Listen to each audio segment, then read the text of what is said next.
my gosh, I just made an entire rad episode and I hadn't pressed record. So I'm going to try and do this whole thing again. It's this article that I read and I printed it out. And it's got these bullet points of, if you're doing these things, you're not being nice, you're people pleasing. And for somebody like me, I definitely fall into that category. I feel like I'm always going the extra mile and it's not always reciprocated. And that's the kind of human that I want to be. That's my choice. But I also feel like as I've gotten older, I've realized that there's some patterns that I am doing that I'm seeing like my children emulating. And I'm like, that's not good. I need to correct that I need to work on that. So this list is letting toxic behavior slide, enabling others, going out of your way to accommodate people, not standing up for yourself. I know we've all done that. Remaining silent when you have an issue, which kind of hand in hand, taking the blame, doing what's best for everyone except for yourself, and apologizing for your feelings. So I'm going to start at the bottom. Apologizing for your feelings. This is one of the things I saw one of my daughters starting to do, and I felt like she had learned it from me. I feel like whatever you are feeling is okay. And for a long time, if I was feeling a way, I felt like I either had to hide it and I would choose to be very private about it, or I would come out and sort of like share it with the world and then feel really rejected when people didn't feel like that. So what I have learned to do is to say, hey, I'm feeling this way. That doesn't mean I'm going to feel this way tomorrow. This is specifically my marriage. But I want to let you know that this is how I'm feeling. And I have to realize that whatever I'm saying, there's going to be a consequence to what comes out of my mouth, right? But I don't have to apologize for it. I am selective about what I share. I don't say like anything that's like rude or hurtful, but I am more honest about my feelings. And I don't feel like I need to apologize because I feel like my feelings are valid. And I have just as much of a responsibility to work through my stuff as anyone else does. It just makes me a better mom, wife, friend, business owner, all that, to validate my own feelings and talk about them. Doing what's best for everyone except for yourself, which I feel like this is a major mom-dad thing or a major son-daughter thing. When you're in a relationship where the other parties are particularly needy, sometimes you have to do what's best for everyone except for yourself, and that can be really, really hard. One of the things that I do to kind of counteract that is, like, here's a great example. I get massage because I've been doing hair for 30 some odd years, and it really helps me with my body mechanics, my muscle. It helps everything, right?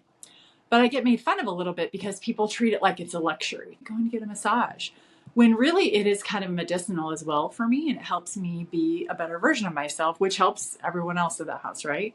Drawing the line in the sand and being like, this is good for me, and I have to do what's good for me. Stepping up and doing something that's good for you is really important. You can't always completely dump out your cup and expect to serve from an empty cup. You have to fill your own cup. You have to be regenerating yourself. You have to be whatever that is. My husband goes down every morning at 5:30 and sits there and meditates. That is what fills his cup.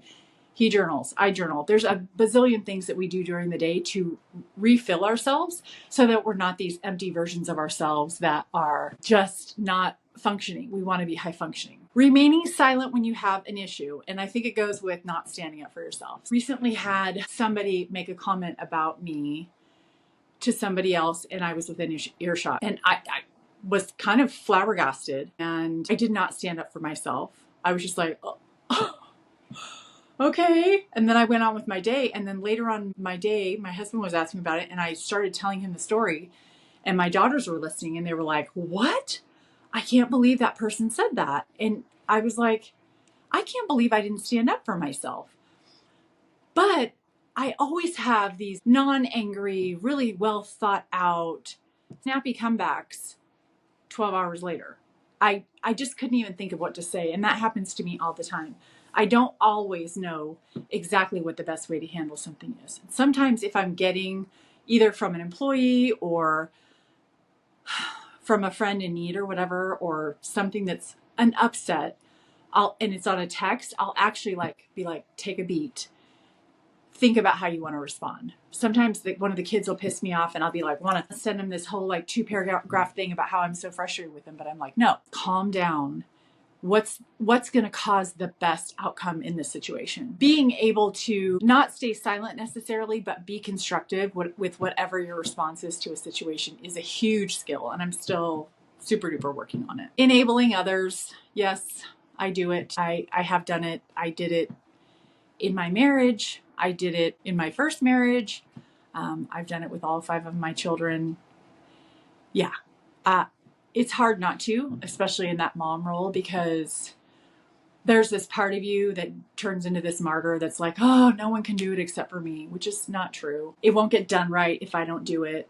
That's not true either necessarily. And let's face it, it's never going to be done right if you don't give kids time to practice. If you don't let your kids unload the dishwasher and break a few dishes or put the silverware away incorrectly, of course they're never going to get good at it. But if you give them time to practice and you help them and you train them and you love on them while they're doing those things, and you tell them like, thank you so much, this helps mom and dad out a lot, then all of a sudden you've got these like people who are invested in your family as a team rather than you doing it all by yourself. So that enabling others piece is 100% something that I've fallen into. And it's something, all these things are a constant journey to improve for me, for sure. And then the last one is letting toxic behavior slide, which I feel like kind of was back in like not standing up for yourself, remaining silent when you have an issue.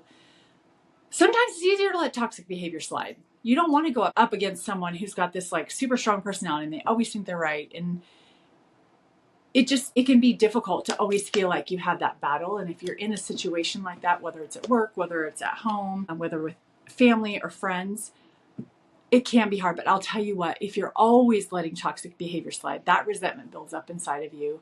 And then you will either sever their friendship, at least from your own side. If you're standing up for yourself, if you're communicating, you can feel like, hey, I did my part in the relationship to try to make sure that I was able to communicate what I needed and show up. But toxic behavior is tough, especially if you're stuck in a relationship. If it's like a workplace relationship and you have somebody walks by you and is like mean to you, or if you have someone who's a neighbor and like the neighbor is just like constantly complaining about your children or something like that, that can be very challenging. But I do think at least you can feel good about yourself that you're like, I am setting boundaries, standing up for myself, and not letting toxic behavior slide. It says, if you do these things, you're not being nice, you're people pleasing. Yes. I love pleasing the people. I am a people pleaser. I like to make people happy. I like to surprise people with flowers from my garden, or say, hey, come in the salon for a blowout. I like to surprise and delight people, but I've realized that it has to be a two-way street. It doesn't have to be like perfectly even. But I can't always be the one reaching out. I didn't feel good about that. I couldn't always be the one that was like, hey girl, how's it going? Hey girl, do you want to go, go to happy hour? Hey girl, do you want to go to a movie?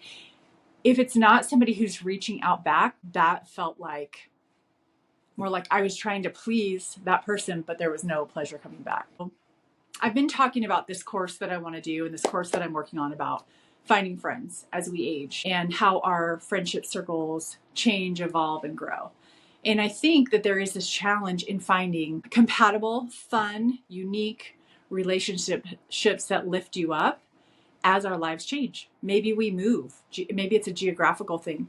Maybe it's a thing where our kids aren't in the same sport anymore, so we're not seeing each other every Saturday. Maybe it's a thing where, like, my husband and I stopped drinking 2 years ago, so that's a different thing. So a lifestyle change. Maybe now your friends have all had kids and you didn't have kids, and so you're not doing all the things that the people with kids did. It's important to be able to evolve as we age and go through life and find new friendships that bring us up, right? Because then we can let some of those toxic relationships go and bring in the new, healthier ones. So I thought this was a really interesting article about that, especially considering I'm so very focused and excited about how cool friendship is, advantage we have if we have good friends around us, how good it feels to have a little tribe. It doesn't have to be a lot of people, just be a couple people. How good it feels to be seen, felt, heard, and how it doesn't even have to be folks that are in your same state. I use Marco Polo, and I keep in contact with girlfriends that are out of state that I met during different stages of my life. So I am excited about making that course and talking to you guys about why friendships are so important, how they bring so much quality to our lives. There was something the other day where they were talking about your 3 organs that are the most important to longevity for humans. Number one is your heart. Obviously, you have to pump your blood. Number two is lungs because you need oxygen. The third thing was your thighs. You have healthy thighs because your thighs are what will get you around on foot to go visit your friends.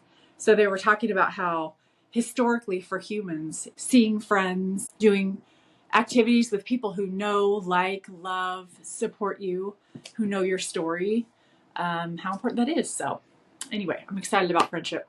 I could go on and on about it. I hope you enjoyed that I cleaned off my fridge and found this little note about if you do these things, you're not being nice, you're people pleasing. Don't be a people pleaser, or be a people pleaser, but have some good boundaries. Okay, thanks guys. I hope you have a great day and I'll talk to you soon.